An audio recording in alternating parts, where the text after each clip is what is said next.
ఇల్లు కట్టుకోవడం అనేది చాలా మందికి కళ, చాలా కష్టపడి ఇల్లు కట్టుకుంటూ ఉంటారు. కానీ నరఘోషతో ఇబ్బంది పడుతూ ఉంటారు. అయితే ఈ నరఘోష అనేది తొలగాలంటే ఏం చేయాలి? అలాగే ఈ నరఘోష వల్ల ఇంట్లో పెళ్లిళ్ళు అవ్వకపోవడం, ఉద్యోగాలు రాకపోవడం ఇలాంటి బాధలు కూడా ఉంటాయి. అంటే ఉంటాయమ్మా. ఇప్పుడు నరఘోష, నరపీడ, శత్రువు పీడలు ఇవి ఏంటంటే ఆ వర్డ్ ఉందంటే అది కంపల్సరీ ఉన్నప్పుడే కదమ్మా. ఎందుకంటే చెడు ప్రభావాన్ని చూపిస్తూ ఉంటాయి. ఎందుకంటేనమ్మా ఒక వాస్తు ప్రకారం ఇల్లు కట్టుకున్నా కూడా ఎగ్జాంపుల్, కానీ కొన్ని నరఘోష, నరపీడ, శత్రువు పీడల్ని భరించే శక్తి కూడా ఆ గృహానికి ఉండాలి. భరించే శక్తి లేనప్పుడు అందులో ఉండేవాళ్ళు రకరకాల పీడల్ని అనుభవిస్తూ ఉంటారు.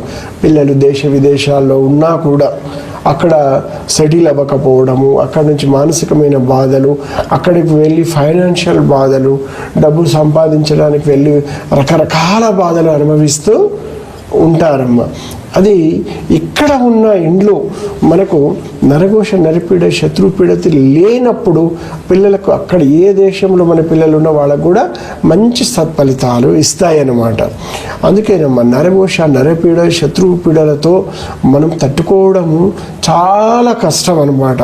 పూర్వకాలంలోతో నరుడు ఘోషతో నల్లరాళ్ళు కూడా పగులుతాయని చెప్తూ ఉంటారు. అంత భయంకరమైన పీడలు ఉన్నప్పుడు, అలాంటి గృహాలు నివసించినప్పుడు ఆర్థికంగా స్థిరత్వం లేకపోవడము, హెల్త్ ఛాలెంజెస్, ఏదైనా ఒక ముద్ద అన్నం తిన్నా కూడా వామిటింగ్స్ ఎక్కువగా రావడము, ఏదైనా హాస్పిటల్లో ఉన్నప్పుడు ఏంటంటే చూయించుకున్నప్పుడు ఏమి లేకపోవడము, ఇలాంటి ఇబ్బందులు జరుగుతున్నప్పుడు ఆ గృహం మీద నరఘోష, నరపీడ, శత్రువు పీడలు ఉన్నాయని గుర్తించాలి.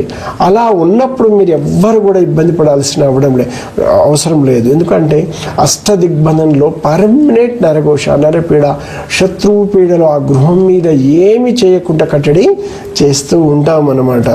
అందుకని మీకు భయంకరమైన పీడలు ఉన్నాయని, ఆ ఇంట్లో నిద్ర సరిగా రాకుండా, దుస్వప్నములు వస్తున్నా, దుర్ఘటనలు జరుగుతున్నప్పుడు కూడా ఖచ్చితంగా మీరు భయపడాల్సిన అవసరం లేదు.